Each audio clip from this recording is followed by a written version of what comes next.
Buenos días. Permítanme que comience dando las gracias tanto a la Organización Internacional como a la Escuela Internacional de Protocolo, con su presidente Gerardo Correas al frente, y que dediquemos estos minutos a compartir con ustedes un pequeño capítulo de Cuéntame. Bueno, ya me van a decir ustedes, pero bueno, cuéntame aquí en el protocolo que tiene que ver. Pues bueno, es contarles por primera vez en la historia, les voy a hacer partícipes de lo que fue una experiencia piloto, pionera, en 1980. Ninguno de ustedes había nacido, como es lógico. Veo que algunos sí. Bueno, pues bien, vamos a conocer qué pasó en el Hospital de Cruz Roja. Y vamos a hacerlo precisamente contando con todos ustedes para una mejor comprensión de cómo es lo que allí aconteció, qué es lo que allí pasó. Bueno, la verdad es que en estos momentos, como estamos viendo, la red hospitalaria española es una red hospitalaria eficaz, afortunadamente, con unos servicios de atención al paciente eficaces, con una capacidad de atención inmejorable, pero en 1980 recordemos que no era así. En 1980 creamos en Cruz Roja el Servicio de Información y Relaciones Sociales. ¿En qué consistía, qué aportaba este servicio? Bueno, pues pueden ustedes verlo en pantalla, que nos planteamos el realizar una comunicación integral, algo que por aquel momento era novedoso. Otra de las claves de lo que aconteció fue el nombramiento de Ernest Lluch en 1982 como ministro de Sanidad y, por último, una serie de proyectos, de objetivos y de dificultades y aportaciones. Volvamos de nuevo a los años 70. En aquellos años 70 se acababa de aprobar la Constitución de 1978, la sanidad estaba compartida entre pública y privada, la seguridad social no era universal. Existía un servicio de atención a lo que denominábamos transeúntes, indigentes, que era la beneficencia. No existían las comunidades autónomas, era la Diputación Provincial, detalle importante para luego poder explicar el por qué aparecen los asistentes sociales en este proyecto que realizamos, y al mismo tiempo decirles que Cruz Roja es una institución sin ánimo de lucro, amparada por los convenios de Ginebra, y auxiliar de los poderes públicos. En este marco es cuando desarrollamos en 1980 este proyecto que fue pionero en España y que dio pie a los actuales servicios de atención al paciente. En los años 80, como digo, se inicia la comunicación integral, para mí un gran maestro como es Jaime Urzaiz, que englobaba la comunicación externa, la comunicación interna, el protocolo, las relaciones públicas, las relaciones con los medios de comunicación, la publicidad, los objetos promocionales, todo. Y siguiendo esa línea de trabajo de Jaime Urzaiz, creamos este Servicio de Información y Relaciones Sociales. En España había 3 experiencias de las cuales nos desconocíamos entre nosotros. La primera, como digo, la del Hospital Central de la Cruz Roja. Cuando les hablé de Cuéntame, vean ustedes que por las fotos es así. Para quienes no son de España, decir que es una serie que recuerda los años antepasados de nuestra historia en España, que existía también una experiencia en el Gregorio Marañón, con mi querido Mario Cea, y que existía también una experiencia desconocida en el Hospital San Pablo de Barcelona. Curiosamente fueron los médicos de estos 3 hospitales los que nos pusieron en contacto a unos con otros. Quizás el servicio de relaciones públicas era el más completo, por lo que, como acabo de comentar, en el caso de Mario Cea, era solamente dedicado a la gestión y organización de eventos médicos, y en el caso de San Pablo prácticamente similar, mientras que nosotros trabajábamos no solamente con el público científico, con el público sanitario, sino también público interno, público externo, familiares, etcétera, etcétera. Vamos a conocer, por tanto, la experiencia y lo vamos a hacer en manos de mi querido Diego Caparrós, un hombre ya vetusto, evidentemente, pero, y estarán todos ustedes de acuerdo, nuestro trabajo, si no tenemos un apoyo desde arriba, es prácticamente imposible. Diego Caparrós creyó en aquella idea. Pero en realidad los precursores de los centros de atención al paciente fuimos en el Hospital Central de la Cruz Roja. No mirábamos si era propio Seguridad Social, si era beneficencia, si era Diputación, si eran sociedades. Nosotros lo que tener siempre atendidos a los familiares y sobre todo darles ese cariño, esa confianza y esa calidad a los pacientes. Costó algo de trabajo, pero menos porque quien lo explicaba racionalmente. Quien decía las beneficiosas consecuencias de estar señalizado en el suelo para poder ir a rayos, al diagnóstico, poder ir al laboratorio, poder ir a las consultas, era seguir un color.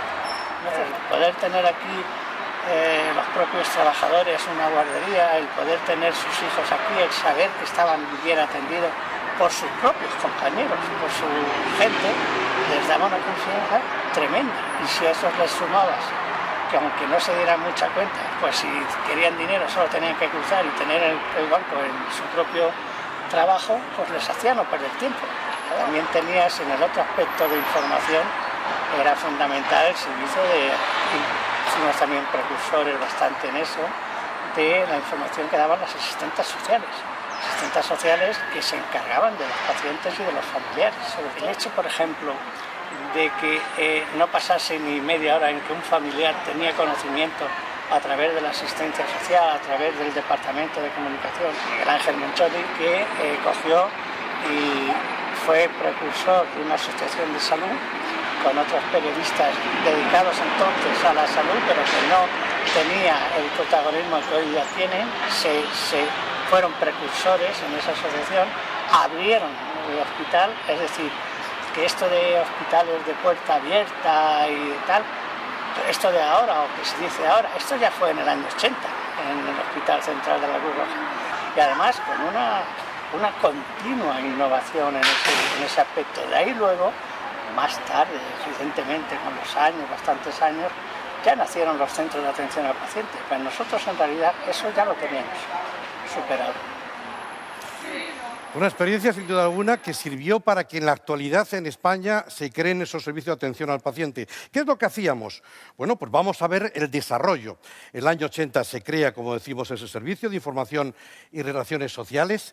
Era un equipo en el que estábamos únicamente un jefe de servicio, eso sí, con la misma categoría de jefe de servicio que los directores de servicio del resto de hospitales, lo cual nos daba una autoridad para poder poner en marcha el que por primera vez en la historia de la sanidad española los familiares pudieran pasar y estar con el paciente, uno de ellos al menos, las 24 horas. El objetivo era sencillo, que el paciente creyera que estaba en un entorno más familiar. Bueno, pues a partir de ahí, los asistentes sociales que hacían el trabajo de análisis de indigentes y transeúntes. En noviembre del 80 se incrementa el número de asistentes sociales y se difunde el servicio de relaciones externas. Bueno, pues ¿cuáles son realmente las aportaciones que hicimos? En materia de comunicación interna y en mejoras sociales, creamos la guardería infantil, creamos y generamos información interna, información en la revista Cruz Roja, como pueden ver. Alumnos de medicina de la Complutense y de la propia Escuela de Enfermería conseguían becas a través de la gestión de nuestro servicio. También promovíamos y reconocíamos al personal del propio hospital. Ahí tenemos a Enrique de la Mata Gorostizaga reconociendo a uno de los médicos. Creamos el Museo del Hospital de Cruz Roja y pusimos un cajero bancario. O sea, ahora mismo ustedes dicen, bueno, cajero. Pues vaya bobería. Por favor, insisto, cuéntame, años 80. Imagínense ustedes médicos y enfermeras con su bata, sus zuecos, andando por la calle cerca de 400 metros para irse al primer banco. En aquella época, el Banco de España consideraba un cajero como una sucursal bancaria. Bueno, poniendo ahí ese cajero, permitíamos que los profesionales del hospital no tuvieran que estar desplazándose. No solamente en comunicación interna, sino también en comunicación interna, externa, trabajamos con la señalética. Ahora mismo, esta raya que ven ustedes ahí en ese pasillo es la única que queda de todo el hospital, que obviamente desde entonces ha sido remodelado. Créanme, ningún mérito personal, simple y sencillamente copié lo que ya estaba en los hospitales de Estados Unidos. Y en cuanto a la señalética vertical, sencillamente hice un copia-pega, entonces no existía lo de copia-pega, del Metro de Madrid, que tenía una excelente señalización. Pues de esa manera trabajamos también con los señalizadores. Créanme, los identificadores, créanme que me costó horrores el que los médicos y enfermeras llevaran el identificador. Dos objetivos. El primero, humanizar. Yo sé con quién estoy hablando, con el doctor X, pero al mismo tiempo estoy dándole una relación humana entre ambos que permitió incrementar la relación, como pudimos ver.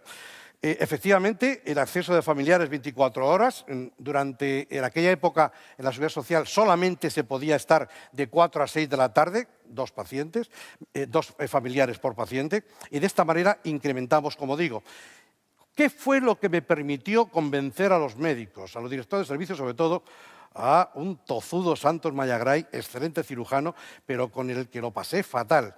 Simple y sencillamente les decía, mira, el entorno familiar, y al mismo tiempo vamos a tener una persona que va a estar pendiente del gotero y nos va a permitir que nuestras enfermeras y nuestras auxiliares estén más liberadas en ese sentido. Afortunadamente nos lo permitió. La biblioteca de pacientes, las actividades culturales y sociales, las fiestas para pacientes en Navidad, en Reyes, organizadas con los voluntarios de Cruz Roja. Y en cuanto a comunicación externa, fue también otra de las claves. Evidentemente, lo mismo que hacía mi querido Mario Cea en el Gregorio Marañón, por supuesto que organizábamos todo tipo de actividades científicas, congresos, seminarios, jornadas, etcétera, etcétera. Yo recuerdo a pobre Luis Resel, que en paz descanse, que hacía unas jornadas urológicas sensacionales, con unos estudios sensacionales, y lo único que le interesaba a los colegas era aquello de la prótesis masculina. Bueno, ¿qué le vamos a hacer? Pero era lo que nos permitía el poder entrar en periódicos de tirada nacional como el diario El País, con lo cual las jornadas urológicas de la Cruz Roja llevaban adelante y tenían su presencia. Organización de actividades de difusión cívica, también atención a pacientes y familiares. Siempre había un problema. Mire usted, a ver si me puede adelantar la intervención. Yo no puedo, pero bueno, intentaba siempre intermediar con los médicos para poder hacer el trabajo. Servicio de sugerencias y reclamaciones. Mi querido Kiko Ledgar, que lamentablemente tuvo también que pasar por el hospital de Cruz Roja. Y luego, pues, la memoria y todo tipo de publicaciones. También en comunicación externa hicimos una labor de acercamiento a los medios de comunicación, tanto a los generalistas como a los especializados. Nuestro querido Ramón Sánchez Ocaña, ¿quién no le conoce, por Dios? Más vale prevenir. A aquellos que no son de España, piensen ustedes en una única televisión en nuestro país, por tanto, toda la audiencia para él, y un Ramón Sánchez Ocaña haciendo una labor preventiva digna de todo reconocimiento. Pues bien, además de Ramón Sánchez Ocaña, hacíamos la promoción de las actividades, como acabo de decirle, pues este Congreso Internacional de Ética en las revistas propias del ramo, Tribuna Médica, El Médico, etcétera, que nos permitía difundir lo que estábamos haciendo y, en consecuencia, generar también imagen de lo que era nuestro hospital. Facilidades, por supuesto, para las grabaciones de todo tipo de recursos. Muchos hospitales ponían pegar, no, a mi hospital no vengas a grabar, no. Y yo, en cambio, era todo lo contrario, o sea, facilitar a los medios que pudieran venir, tanto especializados como, digo, radio y televisión, con algo que ahora ya se ha puesto de moda, que es el ofrecer a los medios de comunicación especialistas para que, con su presencia en los medios, se dé también a difundir lo que se está haciendo en el hospital. La edición de publicaciones, consejos sanitarios profilácticos y la participación, como decía el doctor Caparrós, en la Asociación de Informadores de la Salud. Y en cuanto a comunicación institucional, doña María de las Mercedes, atendíamos a personalidades, la presencia de Su Majestad el Rey, que bueno, pues iba de vez en cuando al hospital, o la reina que venía a presidir actividades, o visitas internacionales, el doctor Somaruga del Comité Internacional de la Cruz Roja. Bueno, pues tantas y tantas actividades que hacíamos, pero no solamente de cara a las relaciones institucionales, no solo de cara al mundo internacional, sino también al del mismo barrio. El Hospital de Cruz Roja está en un barrio modesto, humilde, de Cuatro Caminos, Tetuán, donde pusimos en marcha lo que se denominó SAGECO, Sector Asistencial Gerontológico Coordinado. Y fuéramos los que creamos el primer hospital de día, es decir, que nuestros mayores no estuvieran solos en casa, que no tuvieran necesidad de que se les fuera a visitar, sino que ellos vinieran al hospital, se las recogía, hacían sus prácticas, hacían sus manualidades y de esta manera trabajábamos con ellos. Bueno, pues la atención también, como digo, autoridades españolas y extranjeras. Fue un trabajo durante unos años en los que nos permitió, como digo, el poder realizar una labor que afortunadamente permanece viva. Y permanece viva porque en aquel año del 82 es nombrado ministro Ernest Lluch y los colegas de Informe Semanal me pidieron poder grabar. Aquello me dio la oportunidad de explicarle al ministro Lluch, a sus preguntas, qué es lo que hacíamos en el Hospital de Cruz Roja, y meses después fue cuando el entonces director del INSalud, Joan Raventós, en el informe que nos había pedido el ministro, ya empezó a gestionar los centros de atención al paciente. Fue en el año 82, como digo, cuando es nombrado el ministro Ernest Lluch. González, ministro de Sanidad y Consumo en diciembre del 82, cargo que ocuparía hasta junio del 86. En su etapa de ministro desarrolló su programa sobre planificación sanitaria y asistencia hospitalaria. Ernest Lluch salió elegido por primera vez diputado al Congreso en junio del 75 por el Partit dels Socialistes de Cataluña. Pues bien, gracias a Ernest Lluch se puso en marcha los servicios de atención al paciente, pero yo no puedo olvidar también que quien realmente dio el auténtico espaldarazo, el auténtico aldabonazo, fue este hombre, Diego Caparrós, que creyó en la comunicación. Ojo, no siempre nuestros jefes creen en la comunicación, y seguro que al más de uno está diciendo qué razón tienes, y es así. Muchas veces nos toca más trabajar con ellos, el sensibilizarles en ese sentido, que es lo que realmente luego nos supone el trabajar con los colegas. Pero gracias a Diego Caparrós, como digo, eso no existía. pudimos tenerlo. Eso fuimos nosotros precursores.